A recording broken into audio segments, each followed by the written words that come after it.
Servus, vítaj pri ďalšom videu. V tomto videu ti ukážem, aké sú poplatky na XTB a na eToro. To sú vlastne brokery, na ktorých investujem, s ktorými mám skúsenosti. Poprípade vám poviem ešte, aký je rozdiel medzi nejakým inakším brokerom, jak je napríklad Lynx, a prečo investujem na XTB a na eToro. Takže začneme XTB. XTB ešte, jak som ja začínal, tak tam boli poplatky najprv 5 € za nákup akcií a za predaj, to boli komisionálne poplatky, a potom ešte tie spredové, čo máš vlastne rozdiel medzi nákupnou a predajnou cenou. Čo sa týka týchto komisionálnych, 5 € bolo ešte také celkom priateľné, keďže som nakúpil 10 akcií napríklad Apple alebo 10 akcií nejakej inej firmy, zaplatil som 10 € a hotovo, neriešil som ďalej. Bol to poplatok, ktorým som bol stotožnený, ktorý som vedel, že do toho dám. Potom to zdvihli na 10 €, to už som si povedal, že už je to dosť veľký poplatok. Určite by som tam nekupoval akcie každý mesiac, aby som platil vždy 10 € za nákup a potom 10 € za predaj, čo je celkom dosť. Takže som prešiel na eToro, kde je to vlastne bez poplatkov. Ale stala sa tu zmena, kde pri mesačnom obrate do 100 000 € ty ten poplatok nebudeš platiť. To znamená, že ty keď nakúpíš za 100 000 € mesačne, tak vlastne poplatok neplatíš, keď budú ten do 100 000. Takže je to veľmi super, ty si môžeš nakúpiť teda 10 akcií napríklad nejakého Microsoftu alebo Google, alebo to je jedno čoho, a ty nezaplatíš vlastne tento poplatok, ktorý bol ten komisionálny, ktorý sa vlastne potom ešte aj dvíhal tou cenou, on bol ako minimálny, bol tých 10 €, potom keď si za veľa nakúpil, tak ten poplatok bol aj vyšší. Takže pri mesačnom obrate do 100 000 už neplatíš, čo je veľmi dobré. Na rozdiel ale od ETF, kde v podstate tiež neplatíš žiadne poplatky a ani žiadne poplatky za správu. A dokonca ty máš tam teda len ten spredový poplatok, ktorý je rozdiel medzi nákupnou a predajnou cenou, ktorý nie je až taký veľký. U eTora máš jednu veľkú výhodu, že môžeš nakupovať fractionné shares. To znamená, že ja keď si dám tu portfólio, tak ja si môžem nakúpiť 0,91 akcie, môžem si nakúpiť 1,76 akcie, 170 akcií, 33 Xiaomi. Proste nemusím kupovať celé tie jednotky, ale celé tie akcie, ale nakúpiť si takto frakčné, teda zlomkové. Takže to je veľká výhoda na eToro a preto tuto teraz mesačne investujem do tohto eTora s tým, že na tom XTB vlastne budem len celé jednotky tých akcií do 100 000 € mesačne.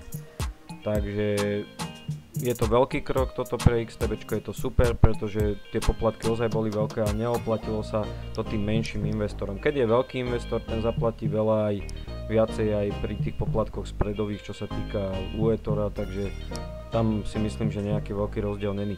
Čo sa týka danenia, aj XTB, aj eToro daní dividendy 30%, čo je ešte dosť. U eToro viem, že by sa to časom malo meniť, ale neviem vám povedať kedy. V blízkej budúcnosti to chcú riešiť. Hovorím, je to dosť veľká nevýhoda, kde oproti Lynxu, na Lynxe to dania 15%. Není som tam, ale čo som si čítal nejaké recenzie, tak malo by to byť 15%. Ale zase na Lynxe platíš poplatok za nákup aj za predaj. Tuším, je to okolo 4 alebo 5 €, teraz presne neviem. No, okolo tých 6 € platíš. Ako je to dosť, na Lynxe je dosť veľký tento poplatok, preto ja investujem na eToro.